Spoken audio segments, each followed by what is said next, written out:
என் செல்ல குட்டி, என் செல்ல குட்டி எவ்வளவு அழகா இருக்கா பாரு பாரு பாரு. அன்னபூர்ணிமா, அன்னபூர்ணிமா. என்ன பார்வதி, குழந்தைய குளிப்பாட்டுறதுக்கு காலையிலேயே வர சொல்லிருந்தேன்ல, இவ்வளவு லேட்டாவா வர்றது? லேட் ஆயிடுச்சுன்னு நானே குளிப்பாட்டிட்டேன்.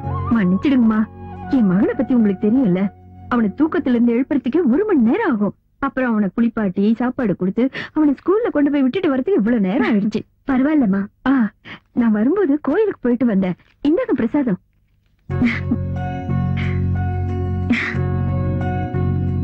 இன்னைக்கு எங்க கல்யாண நாள், என்ன ஆசீர்வாதம் பண்ணு. ஐயோ, என்னம்மா இது? ஒரு வேலைக்காரியான ஏன் காலில் விழறீங்க? என்ன பார்வதி, உன்னையும் உன் புருஷனையும் நாங்க என்னைக்காவது வேலைக்காரங்க மாதிரி பாத்திருக்கோமா? அது உங்களோட பெரிய மனசு. சரி, இருக்கட்டும். நீ பண்ற போலினா என் வீட்டுக்காரருக்கு ரொம்ப பிடிக்கும். சீக்கிரம் ரெடி பண்ணு. மாமா, இன்னைக்கு எங்களோட கல்யாண நாள், நீங்க என்ன ஆசீர்வாதம் பண்ணணும்.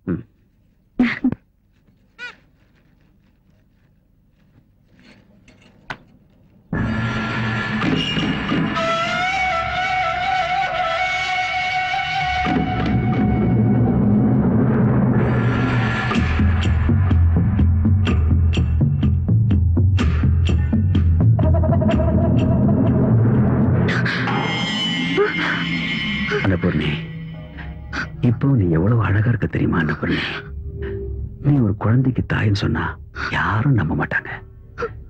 இன்னைக்கு என் ஆசையை தேர்த்துக்க சந்தர்ப்பம் கிடைச்சிருக்கு. என் தம்பி கூட இன்னைக்கு ஊர்ல இல்ல. வா மாமா, உங்களை என் அப்பா மாதிரி நினைச்சிட்டு இருக்கேன்.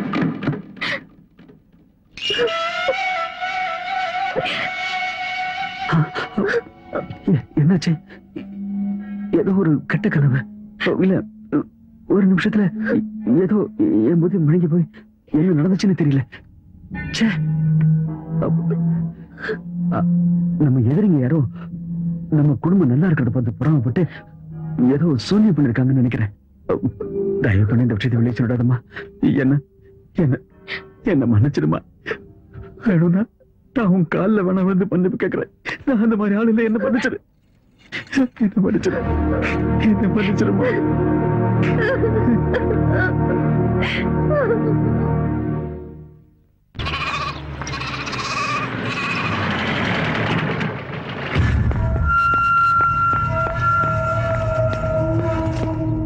சின்னையா வந்துட்டீங்களா?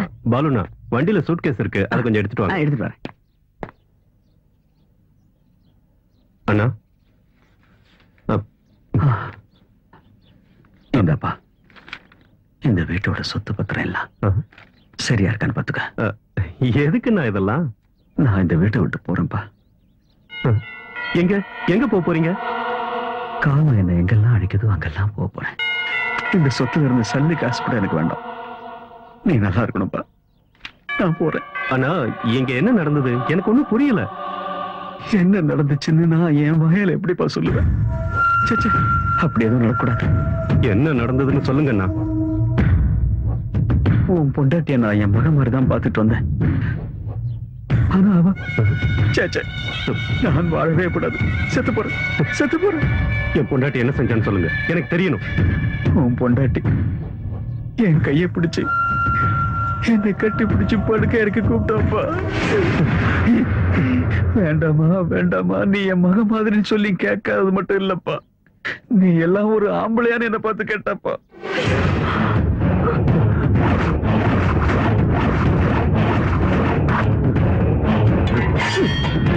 அன்னபூர்ணி, ஜமீன்தார், உங்களோட நீலகண்டன் என் கங்காவை தூக்கிட்டு வந்துட்டான். நீங்க என்ன பண்ணுவீங்களோ ஏது பண்ணுவீங்களோ தெரியாது. அவ எனக்கு திரும்ப வேணும். நீங்க எந்த கவலையும் பட வேண்டாம் பாய். கங்கா உங்களுக்கு நிச்சயம் கிடைப்பா. சொத்து பேரை சொல்லி தினந்தோறும் கௌரியும் நீலகண்டனும் மாளிகையில சண்டை போறது வழக்கமா போச்சு. அந்த சண்டை பெருசாயி நீலகண்டன் சொத்துக்காக கௌரிய கொடூரமா கொலை செஞ்சதோட அந்த பணத்தை எங்கேயோ மறைச்சிட்டான்னு சொல்லணும். அத ஊர் ஜனங்களை நம்ப வைக்கணும்.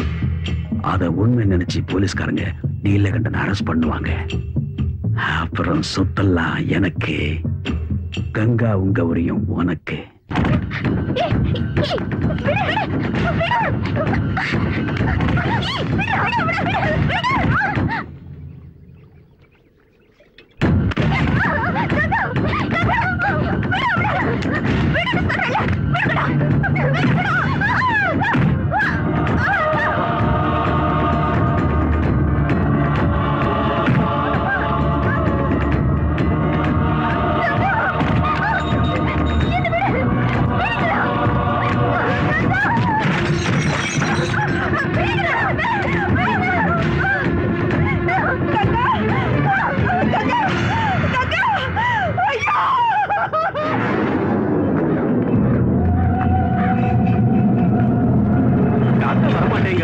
ஏதோ தோட்டம் இருக்கு போல இருக்கு.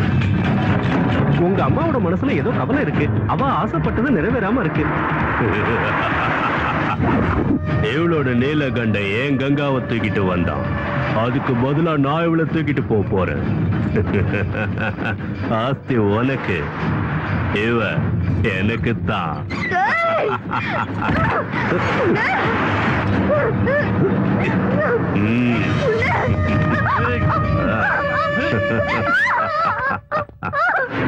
பிடிச்சு கட்டுங்கடா அவளை.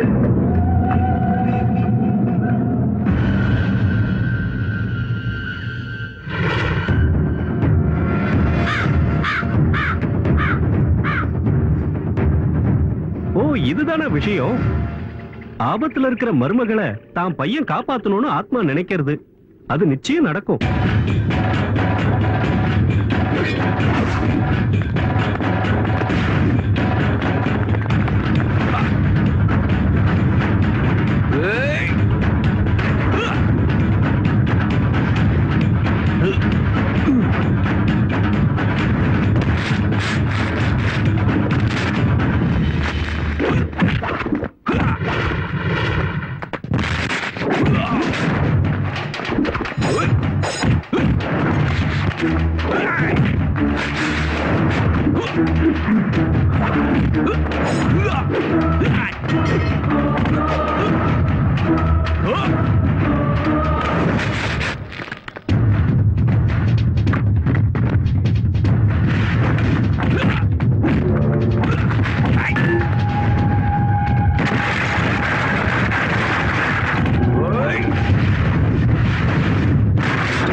Ah!